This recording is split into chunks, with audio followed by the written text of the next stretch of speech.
बारी है कुछ करने की और है मिसिंग नंबर ढूंढने की। मिसिंग नंबर के अंदर पहला क्लास हो चुका है। उम्मीद है आपको वो पसंद आया होगा या उससे आप कुछ सीखे होंगे, क्योंकि कोई चीज़ है आपको पता होती है।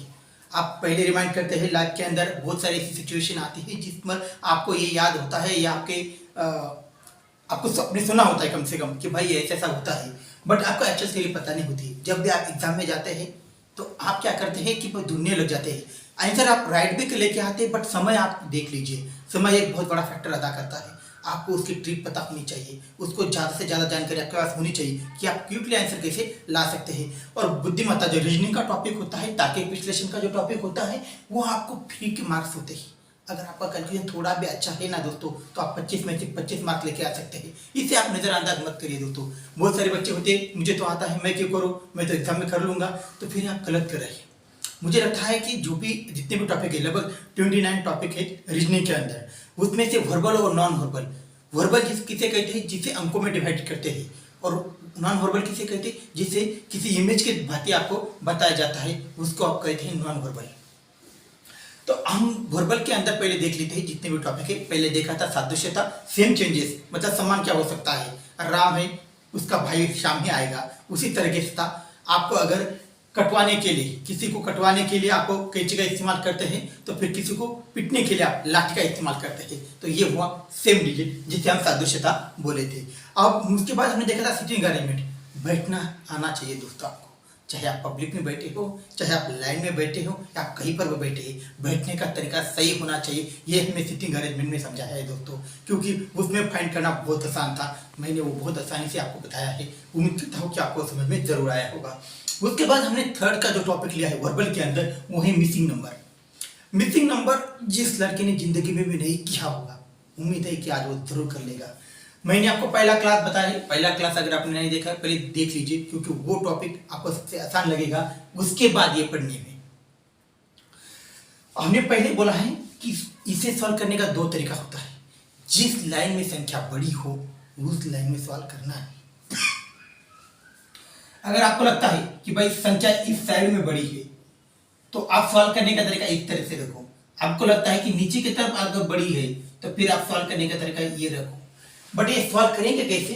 पहले प्लस करेंगे, माइनस करेंगे, गुना करेंगे, बटा करेंगे, स्क्वायर करेंगे, घन करेंगे। समझ में आ रहा है? जो ये 4-5 चीजें हैं आप याद रखिए। आपको अगर ये तो करना है दोस्तों, उसके पहले आपको करना क्या है?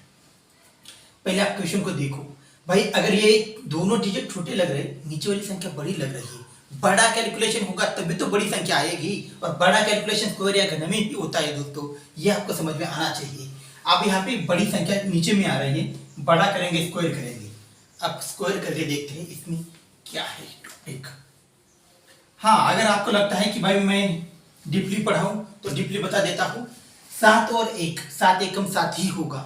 नीचे तो 49 है, कैलकुलेशन तो नहीं चलेगा भाई। प्लस करके 8 आएगा, माइनस करके 6 बचेगा, गुना करके 7 ही आएगा, बट्टा करके भी 7 आएगा, स्क्वायर करके देखते हैं भाई। 7 एकम 7 हुआ, और 7 का स्क्वायर करेंगे, 7 गुना 7 होगा, तो 49 49 ही आएगा दोस्तों। अब सेकंड में वही करेंगे, प्लस करेंगे 6 होगा, माइनस करेंगे 4 होगा, गुना करेंगे 5 ही होगा, बटा करेंगे फिर भी 5 होगा, स्क्वायर करेंगे 5 का स्क्वायर 25 होगा। दोस्तों बोलेंगे स्क्वायर निकालते कैसे हैं? स्क्वायर का मतलब होता है जो संख्या बीच में दी है उसी का स्क्वायर करना है। स्क्वायर का मतलब होता है 2 बार लिखो, 5 5 25 ही होता है। ये याद रखो आप सबसे पहले। आप करते हैं 6 का भी इसी तरीके करेंगे, प्लस करेंगे 7 होगा, माइनस करेंगे 5 होगा, गुना करेंगे 6 ही होगा, बटा करेंगे फिर भी 6 होगा, स्क्वायर करेंगे। अब इसका स्क्वायर करेंगे, 6 एकम 6 होगा, 6 का स्क्वायर करेंगे ना, तो 6 होगा, 6 का स्क्वायर बराबर 6 गुना 6, 6 कितना होगा 36। तो कितना नंबर आएगा भाई? 4th नंबर का ऑप्शन होगा वो राइट आ जाएगा हमारा, मतलब 36 ही नंबर आएगा जो मिसिंग नंबर होगा। उम्मीद है आपको कैलकुलेशन समझ में आया होगा। बट ये याद रखो, आप इससे बाहर से आपको कुछ पूछेगा नहीं। कितना भी बड़ा क्लास हो, कितना भी छोटा क्लास हो, किसी भी कॉलेज में पढ़ते हो, किसी भी क्लास में पढ़ते हो, इससे अलग आपको नहीं पूछेगा। मैं यही बताने का प्रयास कर रहा हूँ। आप बड़े क्लास में पढ़ते हैं या छोटे क्लास में पढ़ते हैं तो कई बार आप ये भूल जाते हैं कि थ्योरी बदलेगी नहीं दोस्तों। प्लस वाला प्लस ही रहेगा। प्लस की जगह आप गुना नहीं कर सकते या गुना की जगह बटा नहीं कर सकते, स्क्वायर की जगह घन नहीं कर सकते और घन की जगह स्क्वायर नहीं कर सकते।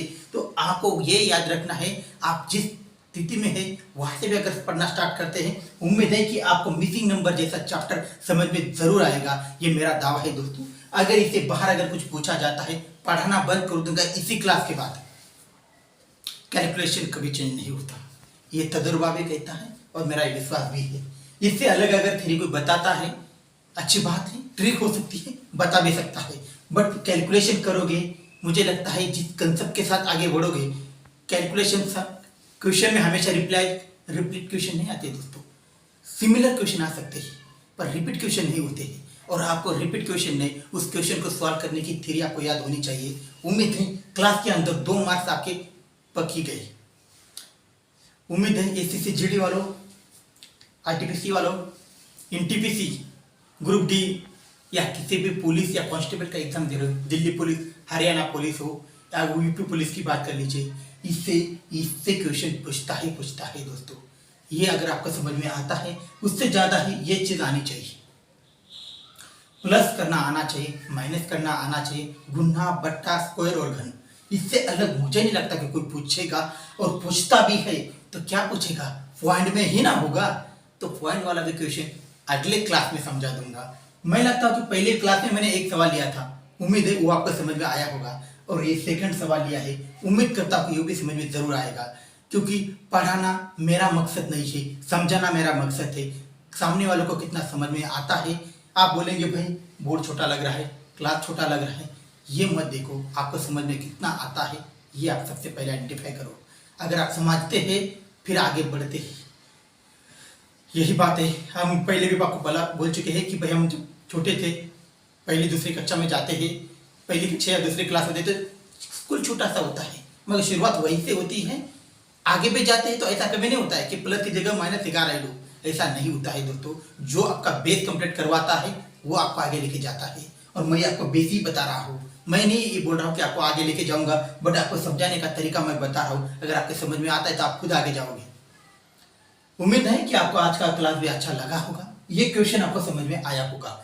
इसमें 2 चैप्टर्स होते हैं दोस्तों, एक होता है कॉलम और दूसरा होता है ये एरो है, ये कॉलम की बात ही समझा है। सेकंड होता है जो सर्कल वाला होता है, इसमें सर्कल में नंबर दे देगा, इधर 5 है, इधर 6 है, 4 है, इधर क्या आ जाएगा, इस तरह से बता देगा। वो मैं अगले क्लास में 2-4 क्वेश्चन होंगे वो भी समझा दूंगा। क्योंकि जिस चैप्टर आसान है, समझने में आसानी हो, उसे खींचने की जरूरत नहीं दोस्तों, क्योंकि सिलेबस इतना बड़ा हो जाता है। जब जीके का टॉपिक आता है, मैथ आता है, रीजनिंग आता है, अगर आप महाराष्ट्र में हैं तो मराठी, आप अगर बाहर से स्टेट के बिलोंग करते हैं तो फिर आपको हिंदी ग्रामर पता होना चाहिए दोस्तों। उसके अंदर भी बहुत बड़ा सिलेबस है। तो आपको कैलकुलेशन या थ्योरी टारगेट ऐसा रखो 6 मंथ या 1 साल के अंदर आपको सक्सेस होना है, उसके बाद पढ़ने से कोई मतलब नहीं है दोस्तों। उसके अंदर समय की बर्बादी है। कोई जॉब ऐसे से ढूंढ लो, प्राइवेट या गवर्नमेंट कर लो दोस्तों, क्योंकि समय बर्बाद होगा।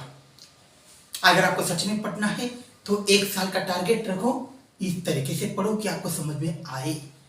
पढ़ाई से कुछ नहीं होता है दोस्तों। आप दिन भर एक बुक पढ़ के रहे, सामने आपको शाम को याद पूछा जाएगा कि कितना याद रहा है, आप पढ़ोगे उसमें कोई दिक्कत नहीं, पर समझ में कितना है ये जरूरी है दोस्तों।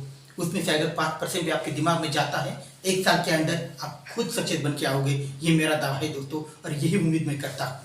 1 या 2 मार्क्स से अगर फेल होते कोई दिक्कत नहीं, सेकंड ट्राई करो, उम्मीद है सेकंड ट्राई में सक्सेस होगे। ऐसा नहीं कि भाई फर्स्ट पास जाओ और पास हो गया। ठीक है दोस्तों, उम्मीद है सेकंड क्लास लेंगे, मिसिंग नंबर के अंदर सर्कल वाला बताएंगे, अभी कॉलम वाला तो खत्म है, सर्कल वाला बताएंगे अगले क्लास में। थैंक यू दोस्तों।